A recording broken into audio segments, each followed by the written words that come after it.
Thank you for plugging into this Family Life News podcast, streaming issues-driven, family-focused news.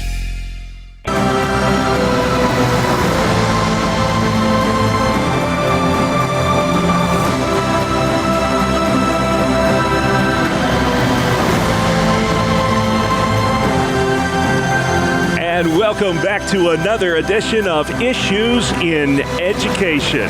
Mondays during the Noon Report, we spotlight the issues that matter most to our public schooling families with the good Dr. Ralph Kerr at the Teaching and Learning Institute in Houghton, New York. Ralph, welcome back to the program, sir. Much to discuss this week. Is that the case? We'll try to do it in 5 minutes or less, so here we go. We'll start with the New York State graduation rate. That was a big story last week. It has increased slightly, and mostly due to the fact that those Regents exams were canceled. Of course, these are the tests required to graduate in New York, but they haven't been required in a couple years now. How about this year, Ralph? Are the Regents exams back in New York State? Well, as of right now, there hasn't been any decision made, but I have to tell you, Bob, that the commissioner would not be happy with your statement that the increase was mainly due to the fact that the Regents were canceled. The commissioner said that the impact of the waivers for the Regents exam remains unclear. So that's quite a bit different than what you said. I don't like to jump to conclusions and better listen to the chancellor over me, but when can we anticipate that decision on the June Regents? Well, the Regents meeting for February has already occurred. So the earliest it could be would be March at this point. There's another big decision coming in March as well that has to do with the mask and school rule. Governor Hochul says she's going to reevaluate that, Ralph, on Friday, March 4th, which would mean if she does decide to lift that mandate, it would happen no sooner than Monday, March the 7th. Of course, the governor says she wanted to wait till winter break was over.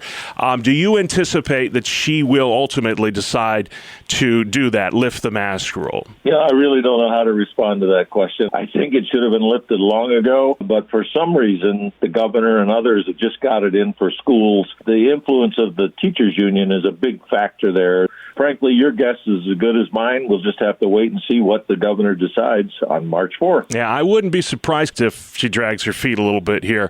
So anyway, kids, don't get your hopes up, right? Yeah, right. Well, this is one of the biggest things to happen in higher education in Pennsylvania in quite some time.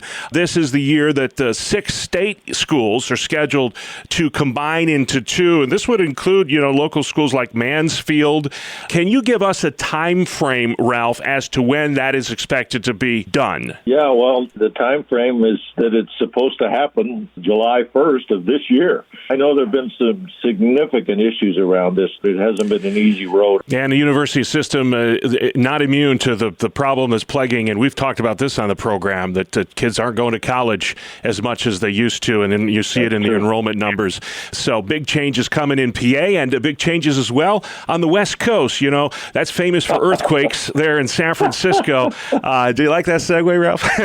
Oh, that was really good. There you go. Well, hey, the earth was shaken in a different fashion recently. The most liberal city in America, Nancy Pelosi's home district, ousting 3 school board members. This was a recall election. 3 liberal school board members gone in San Francisco. Ralph, how does this happen? I didn't see this coming at all, but I am so glad that it happened.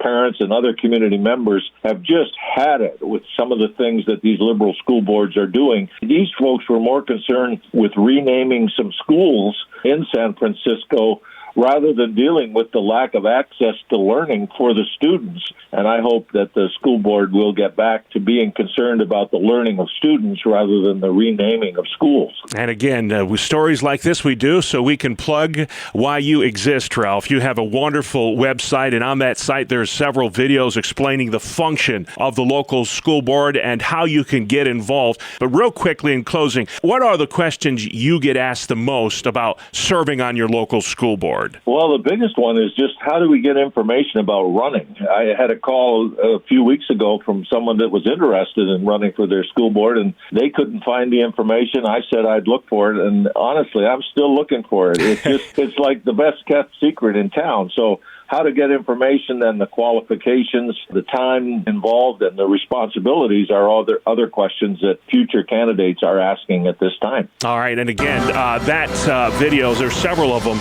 just wonderful stuff as far as, hey, if you're feeling the call to serve on your local school board, all of that is on your website, and there's videos now you can check out and learn more. And Ralph, if you would, where can folks find those videos? They can find them at yrun.org, yrun.org.